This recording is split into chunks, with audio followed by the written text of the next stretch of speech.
Les parents ont menti à propos d'une urgence médicale pour voler mon fonds de mariage de 15 000 $ et financer la lune de miel de l'enfant doré, alors je me suis mariée en secret et je les ai ruinés. Salut, j'ai 20 ans, femme, et je me suis récemment mariée avec mon mari, 26 ans, homme, après une relation de 6 ans. Nous avons organisé une cérémonie intime dans la propriété de la ferme de sa tante, ce qui n'était pas du tout ce que nous avions prévu au départ. J'avais en fait rêvé d'un mariage sur la plage, car c'est là que nous avons certains de nos plus beaux souvenirs. Mon mari et moi adorons l'eau et nous allions à la plage au moins une fois par mois pour nous détendre. C'est donc un lieu spécial pour nous, et j'avais même commencé à chercher des hôtels où nous pourrions tous séjourner. Comme littéralement toutes les autres mariées de cette planète, je voulais que mon mariage soit unique. J'économisais de l'argent depuis 5 ans pour organiser une grande célébration. Je travaille dans la publicité et je suis assez bien payée, mais mon mari et moi vivions modestement et faisions de notre mieux pour économiser pour l'avenir. Nous avions prévu de réserver un des meilleurs hôtels avec vue sur la mer pour que nos invités passent un moment incroyable. Ce devait être une expérience luxueuse. Mais nous avons dû changer nos plans et réduire considérablement à cause de mes parents qui ont décidé d'emprunter de l'argent il y a quelques mois, et je n'ai pas pu me résoudre à refuser. Pour vous donner un peu de contexte, mon frère de 24 ans s'est également marié il y a quelques mois, mais c'était soudain pour lui et ils n'ont pas beaucoup planifié. Il était avec sa femme depuis environ 2 ans, et il l'a demandé en mariage un mois avant leur cérémonie. C'était une petite fête, seulement avec la famille et quelques amis proches, mais j'étais heureuse pour eux, car c'était leur choix. Quelques semaines après le mariage, ma mère m'a contactée pour me demander de lui prêter 15 000 $. Elle m'a dit que mon père était soudainement tombé malade et que c'était probablement son diabète qui se manifestait à nouveau. Mais elle ne pouvait pas assumer toutes les dépenses médicales seule et avait besoin de mon aide. Elle m'a expliqué qu'il y avait un médicament spécial que les médecins avaient recommandé, mais il coûtait très cher, car il devait être importé. Leur assurance ne le couvrait pas. J'étais vraiment inquiète pour la santé de mon père, alors je lui ai prêté l'argent sans poser de questions. J'ai rendu visite à mes parents plusieurs fois et demandé à ma mère de me montrer le rapport médical, mais elle parvenait toujours à esquiver ces questions. Chaque fois que je rendais visite, mon père était allongé au lit, mais pour une raison quelconque, il ne semblait pas si malade. Quand j'ai demandé à ma mère pourquoi il n'était pas à l'hôpital pour être surveillé et soigné, elle m'a dit que ce n'était pas nécessaire pour l'instant.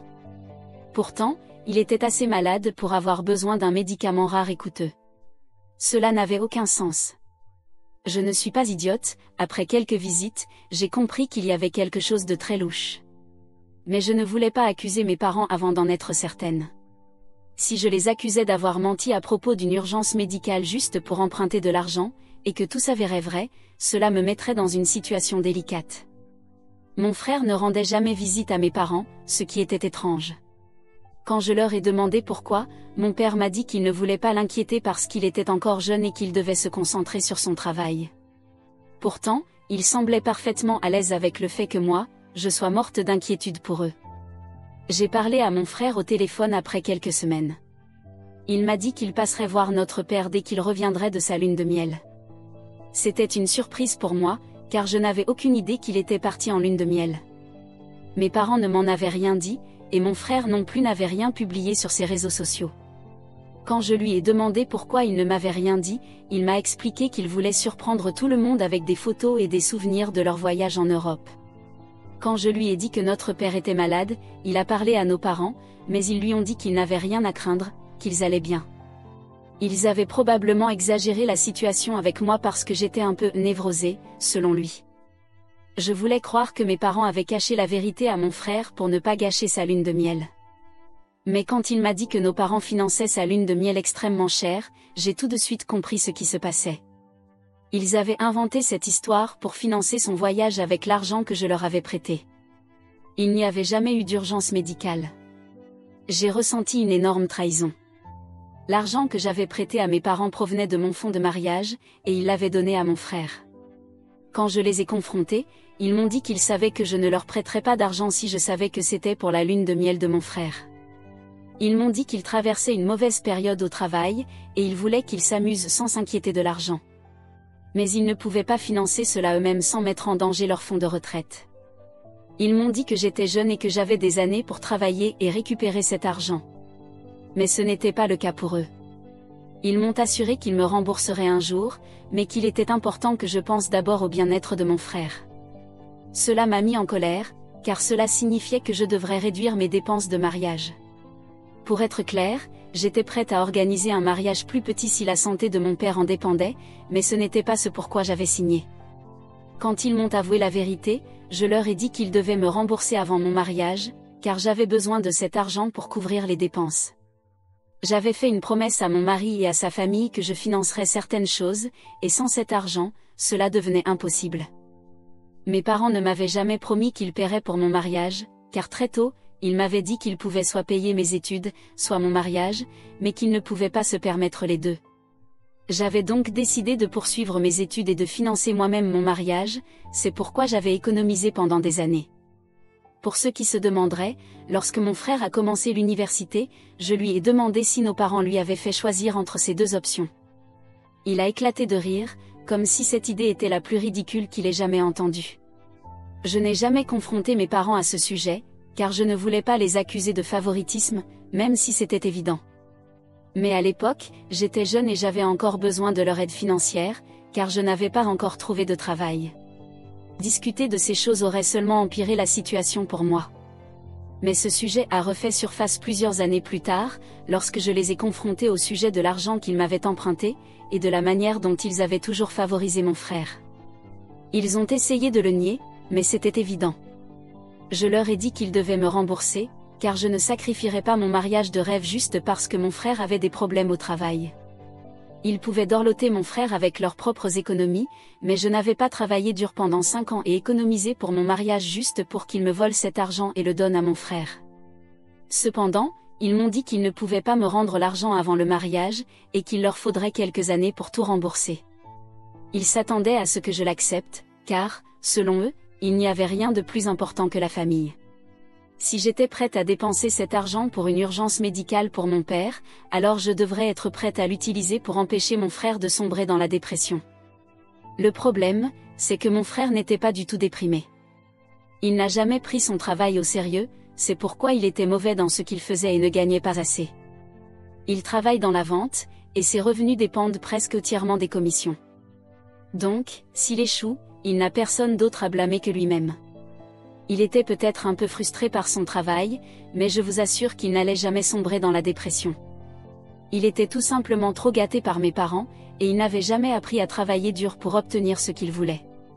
Mes parents ont exagéré la situation pour faire croire qu'il avait vraiment besoin d'être sauvé. Ils m'ont dit que je devais réduire les dépenses de mon mariage ou demander à la famille de mon mari de m'aider. J'ai fini par les supplier de me rendre mon argent, mais ils ont refusé, en disant qu'ils me rembourseraient, mais pas avant mon mariage. Je suis sortie de chez eux en larmes, et quand je suis rentrée à la maison et que j'ai raconté tout cela à mon mari, il était furieux. Il voulait contacter un avocat, mais je lui ai dit que cela ne servirait à rien, car il n'y avait aucune preuve écrite. Tout avait été informel, et il n'y avait pas de contrat ou de document pour prouver quoi que ce soit. Même si nous poursuivions mes parents en justice, cela ne ferait que gaspiller encore plus d'argent en frais d'avocat, car nous n'aurions probablement pas pu prouver quoi que ce soit. Nous avons donc décidé de ne pas poursuivre et de réfléchir à comment changer nos plans de mariage.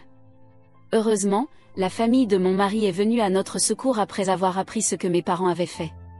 Sa tante nous a proposé de nous laisser utiliser gratuitement son domaine pour la cérémonie. Nous avons toujours été attirés par l'idée d'un mariage sur la plage, donc sa tante n'avait pas suggéré son domaine au départ. Mais maintenant que nous cherchions d'autres options, elle nous l'a proposé, et j'ai décidé de visiter l'endroit.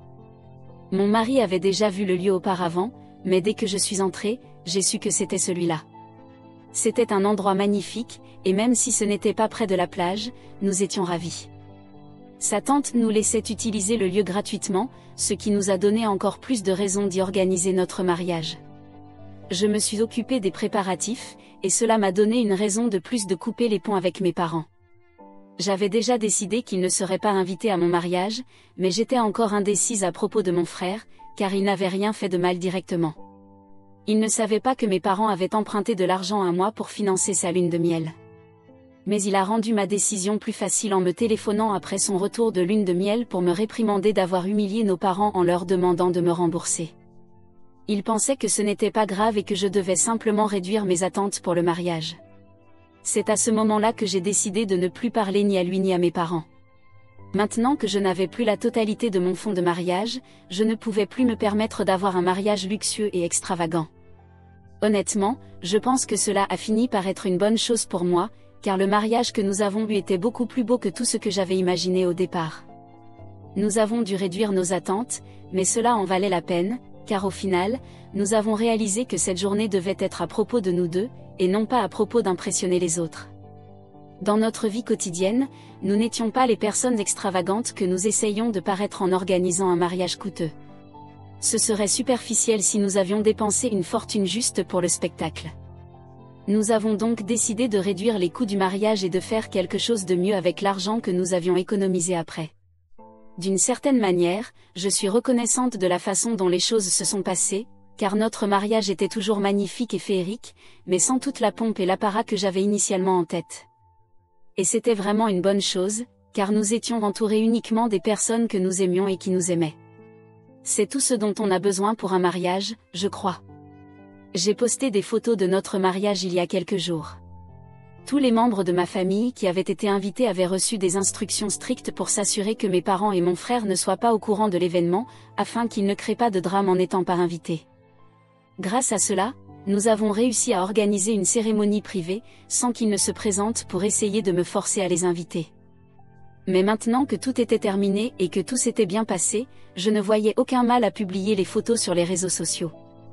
Cependant, mes parents et mon frère ont fini par les voir d'une manière ou d'une autre et m'ont immédiatement contacté le lendemain pour demander pourquoi ils n'avaient pas été invités à mon mariage. Je trouvais cela surprenant qu'ils s'attendent à être invités, étant donné que notre dernière conversation n'avait pas été des plus agréables. La dernière fois que j'avais parlé à mes parents, j'étais en larmes après notre dispute, et nous n'avions plus échangé depuis. Quant à mon frère, la dernière conversation que nous avions eue m'avait fait sentir que tout était de ma faute, et que je dramatisais. Je ne savais donc pas pourquoi ils s'attendaient à être invités. Non seulement ils s'attendaient à une invitation, mais ils étaient également outrés de ne pas avoir été présents au mariage. Mes parents m'ont appelé, puis ils ont ajouté mon frère à l'appel, afin que tous puissent me crier dessus en même temps. Je n'en avais rien à faire et je trouvais leur comportement très présomptueux. J'avais déjà coupé les ponts avec eux, et je n'avais pas besoin de ce drame alors que j'essayais de profiter de ma nouvelle vie de jeune mariée. Je leur ai donc dit qu'après m'avoir volé de l'argent, j'avais dû réduire les dépenses de mon mariage, et que j'avais décidé de n'inviter que la famille proche et quelques amis intimes. Puisque ni eux ni mon frère ne faisaient partie de ces catégories, ils n'étaient tout simplement pas sur la liste. Après cela, j'ai raccroché et je les ai bloqués, espérant qu'ils me laisseraient enfin tranquille. Mais une heure après cet appel, mon mari m'a dit que mon frère l'avait contacté pour nous informer que nos parents avaient été profondément blessés par ce que j'avais dit. Ma mère, selon lui, était tellement dévastée qu'elle avait pleuré au point de presque s'évanouir. C'est tout ce qu'il a dit, mais cela m'a fait culpabiliser, car je ne voulais pas blesser mes parents à ce point.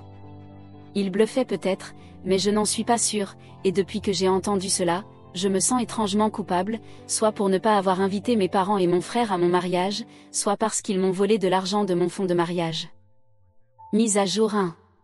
Salut.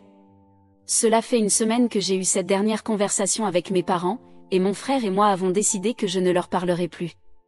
Ma mère peut pleurer autant qu'elle veut, mais ça ne changera pas les faits. J'avais pleuré très fort le jour où je les avais confrontés à propos de l'argent, et je les avais même suppliés de me le rendre avant le mariage, mais ils n'en avaient rien à faire. Ils l'avaient pris à la légère, donc je vais leur rendre l'appareil. On récolte ce qu'on sème. J'ai également dit à mon frère de ne plus jamais me contacter, ni moi ni mon mari, surtout pas mon mari, car il n'avait rien à voir avec tout ça, et je ne voulais pas que ma famille l'embête avec leur mesquinerie. Ensuite, je l'ai bloqué à nouveau après ce message, car je ne voulais plus que ma famille ait accès à moi. Ils m'ont toujours maltraité, mais désormais c'est fini, je ne l'accepterai plus. Je jure que si j'avais un moyen, je déposerais même une plainte contre eux pour récupérer mon argent. Mais cela pourrait être un peu ambitieux pour l'instant, car nous n'avons pas de preuves tangibles. Mon mari pense que cela vaut la peine d'essayer, et que cela pourrait marcher, donc nous y réfléchissons. Il est en discussion avec un avocat réputé, et dans quelques jours, nous prendrons une décision. D'ici là, je dois trouver un moyen de les faire avouer qu'ils m'avaient emprunté l'argent sous prétexte d'une urgence médicale, pour ensuite le donner à mon frère afin qu'il puisse profiter d'une lune de miel amusante. Ce sera difficile à prouver au tribunal, mais je refuse de les laisser s'en sortir aussi facilement. Je mérite de récupérer mon argent, et je ferai tout ce qu'il faudra pour qu'ils me le rendent, et rapidement. Mise à jour 2. Hier, j'ai dit à mon frère de ne pas embêter mon mari avec les drames de notre famille, donc il a évidemment pris cela comme un signe pour l'impliquer encore plus, même si cela ne le concernait pas. Après que nous soyons rentrés du travail, mon mari m'a dit que mes parents et mon frère lui avaient envoyé une série de messages, lui demandant de me parler et de me dire de les débloquer. Quand il les a bloqués, ils ont décidé d'aller encore plus loin et se sont même rendus sur son lieu de travail. Apparemment, ils l'attendaient juste à l'extérieur, et dès qu'ils ont vu sa voiture sortir, ils ont commencé à le suivre et à klaxonner sans arrêt. Il a donc dû s'arrêter et attendre qu'il le rattrape, car il avait reconnu la voiture de mon frère et savait que c'était eux. Il savait aussi que s'il ne s'arrêtait pas, il le suivrait jusqu'à la maison. Et ça m'aurait vraiment dérangé. Il a donc décidé de faire un effort pour le bien de tous et de supporter leurs absurdités. Lorsqu'il s'est arrêté, mon frère est sorti de sa voiture, est venu jusqu'à sa fenêtre et a dit qu'il voulait lui parler en personne. Il y avait un restaurant à proximité, et mon mari voulait juste en finir. Ils ont pris une table dans le restaurant pour que ma famille puisse dire ce qu'ils pensaient être si important. Mon frère lui a dit qu'il trouvait que ce n'était pas juste de ma part de couper les ponts avec tout le monde à cause d'une somme d'argent, et qu'il pensait que c'était un peu une réaction excessive. Il pensait également que le fait que je laisse entendre que nous n'étions plus une famille simplement parce qu'il m'avait emprunté de l'argent, était une réaction démesurée. Il savait qu'il ne pouvait plus me contacter directement, car je les avais bloqués, mais il pensait que si mon mari essayait de me parler, alors je pourrais peut-être l'écouter. Ils essayaient donc de faire appel à lui, pour qu'il me rappelle que nous étions une famille quoi qu'il arrive, et que je devais me comporter comme tel au lieu de faire des caprices à chaque malentendu et d'agir comme une enfant gâtée. Mes parents ont également dit qu'ils allaient me rendre l'argent un jour, mais que ce n'était tout simplement pas possible de me le rendre en une seule fois, et qu'ils me l'avaient déjà expliqué des millions de fois. Je devais, soi-disant, être plus compréhensive, car mon frère avait des difficultés au travail et mes parents allaient prendre leur retraite dans quelques années. Ils essayaient de convaincre mon mari que tout cela était de ma faute et que je faisais des histoires pour rien. Mais mon mari a vraiment bien joué, et au lieu de les remettre à leur place, il les a écoutés et leur a donné l'impression qu'il était de leur côté. Il leur a dit qu'ils pouvaient essayer de m'expliquer cela, mais que cela aiderait beaucoup plus s'ils me contactaient directement aussi, et qu'ils m'envoyaient un message sincère. Jusqu'à présent, ils avaient toujours pris un ton accusateur avec moi, mais mon mari les a convaincus que s'ils reconnaissaient leurs erreurs, cela pourrait m'apaiser. Et ces idiots y ont vraiment cru. Mon mari les a manipulés pour qu'ils m'envoient un message où ils reconnaissaient ce qu'ils avaient fait, leur faisant croire que cela me calmerait, et que je finirais par m'excuser auprès d'eux parce que le ton faisait toute la différence. Bien sûr, tout cela est une immense absurdité, car dès qu'ils enverront ce message, nous l'utiliserons comme preuve de culpabilité et nous prendrons des mesures légales contre eux. Je suis vraiment fière de mon mari parce qu'il a géré cette situation bien mieux que je ne l'aurais fait. Je pense qu'il est un génie diabolique, mais c'est mon génie diabolique, alors je l'adore. Mise à jour 3. Eh bien, le plan de mon mari a fonctionné et nous sommes super excités en ce moment. Mes parents et mon frère, comme une bande d'idiots, m'ont envoyé un email détaillant tous les mensonges qu'ils avaient racontés et avouant tout ce qu'ils avaient fait. Maintenant que nous avons des preuves, mon mari a donné le feu vert à notre avocat pour aller de l'avant avec la plainte, et bientôt nous récupérerons notre argent. 15 000 $ peut ne pas sembler beaucoup pour certaines personnes, mais pour moi, c'est énorme, car j'ai passé les 5 dernières années à économiser pour l'avenir. J'ai travaillé très dur pour en arriver là où je suis aujourd'hui. Cela m'a demandé beaucoup de nuits tardives et de sacrifices, et je ne vais certainement pas laisser tout cela être en vain juste parce que mon frère est paresseux et que mes parents veulent l'encourager. Nous allons donc les attaquer en justice, et peu importe ce qu'il faudra, nous récupérerons absolument mon argent. Nous avons aussi commencé à planifier notre lune de miel, et ce sera un court voyage à la plage à nouveau, car c'est là que tout a commencé et ce sera toujours un endroit spécial pour nous. Nous prendrons peut-être des vacances plus longues dans quelques mois et en ferons un vrai séjour. Mais pour l'instant, cela suffira. Nous réalisons que nous n'avons pas besoin d'impressionner les gens ou de dépenser une tonne d'argent. Nous pouvons simplement faire ce qui nous rend heureux, et c'est exactement ce que nous faisons. De plus, je ne veux pas être comme mon frère, qui a posté une tonne de photos de sa lune de miel après son retour pour narguer tout le monde. Mais maintenant, il va être poursuivi en justice juste pour ça. C'est vraiment triste pour eux, mais ils l'ont bien cherché, et maintenant, ils méritent totalement ce qui va leur arriver.